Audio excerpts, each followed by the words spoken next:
Na semana dos 200 anos da independência, a Brasil Paralelo lançou uma nova edição da maior série já produzida sobre a história do Brasil para revelar a versão não contada nas novelas e nas escolas. Acesse agora ultimacruzada.com e saiba mais. A gente está falando exatamente desse momento, dos restos mortais lá de Dom Pedro e tal. A gente está vendo na mídia o coração de Dom Pedro chegando ao Brasil, né? Vai ficar exposto aqui e depois vai retornar. Por que ele decidiu separar o coração do corpo, por exemplo? E por que isso é tão importante pra gente aqui?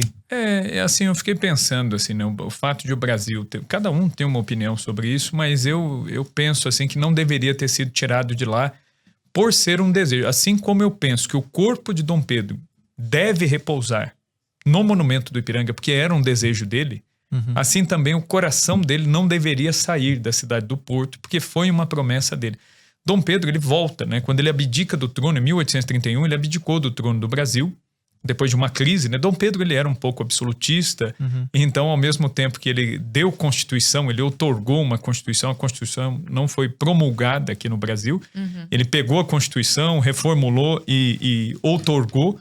Tanto é que os ingleses diziam que o Brasil tinha uma constituição às avessas, né, porque tinha o poder moderador. Mas, de fato, quando a gente olha para Dom Pedro II não fez mau uso desse poder moderador, ele usou realmente moderadamente, né, para usar aqui, né, até o pleonasmo aí, mas ele fez isso, ele foi muito moderado para fazer o uso dessa atribuição. Né? Dom Pedro I nem tanto, e quando ele entra numa situação já quase ingovernável, ele abdica do trono do Brasil, deixa Dom Pedro II, né, e volta a Portugal, vai a Portugal. Para quê? Para garantir o trono da sua filha. Porque ele havia mandado a filha, Dom João VI morre em 1826, cria-se um impasse, os portugueses queriam que Dom Pedro voltasse e reunificasse tudo. Dom Pedro não queria fazer isso, porque iria tirar a autonomia do Brasil. Então ele manda a filha dele, Dona Maria da Glória, que era menor de idade, então um regente governou, né, era o cardeal patriarca de Lisboa, que foi o regente. Depois Dom Miguel vai fazer guerra contra a própria sobrinha, depois ele tenta casar à força com a própria sobrinha para usurpar o trono português, exercer um controle.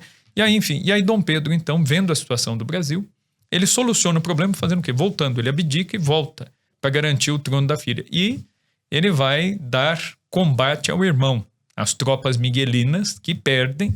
Dom Pedro vence. Dom Pedro, ele foi recebido efusivamente em Portugal como o príncipe jovem, o príncipe moderno, que criou a única monarquia das Américas, né? Tava tudo virando república aqui. Ele criou uma monarquia num território continental, ele deu Constituição, então o pessoal viu ele com certo entusiasmo, e ele foi muito bem recebido no Porto, né? Numa dessas batalhas, e ele disse que ele desejava que o seu coração... Ele falava, o meu coração pertence à cidade do Porto. E eu queria que o meu coração aqui repousasse. Então foi um desejo expresso de Dom Pedro, tanto é que assim que ele morreu com 36 anos de idade, o médico que fez a autópsia extraiu o coração de Dom Pedro, e o coração de Dom Pedro foi mandado então, foi colocado num relicário e mandado para a Igreja da Lapa, onde ele foi colocado numa das paredes da Igreja da Lapa. Então, pessoalmente, né, eu, assim, achei até um pouco complicado, assim, esse pedido do Brasil de que o coração viesse, porque foi um desejo de Dom Pedro, que o coração ficasse lá. Né? O corpo, os restos já estão aqui. Então, acho que já está, assim, de bom tamanho, né, nós termos os restos. E mais do que trazer o coração, é conhecer quem foi Dom Pedro. Eu acho que o mais importante é conhecer realmente a história do Brasil. Porque a história do Brasil, ela é sonegada, ela é escondida. A gente fala muito sobre isso, né? Como a gente não aprende. Não se aprende. E aqui no Brasil, o que acontece? Quais são os grandes problemas, assim, o que eu vejo, assim, no ensino, no aprendizado de história? Por exemplo, aqui no Brasil, você ouve narrativas. E existe uma narrativa dominante, marxista, materialista, que ela olha por um único prisma. E aí você simplesmente silencia, você joga fora bons autores, fontes primárias, e você não cria na cabeça do estudante, por exemplo, numa escola, mesmo numa universidade. Eu fiz faculdade de História e na faculdade não foi diferente.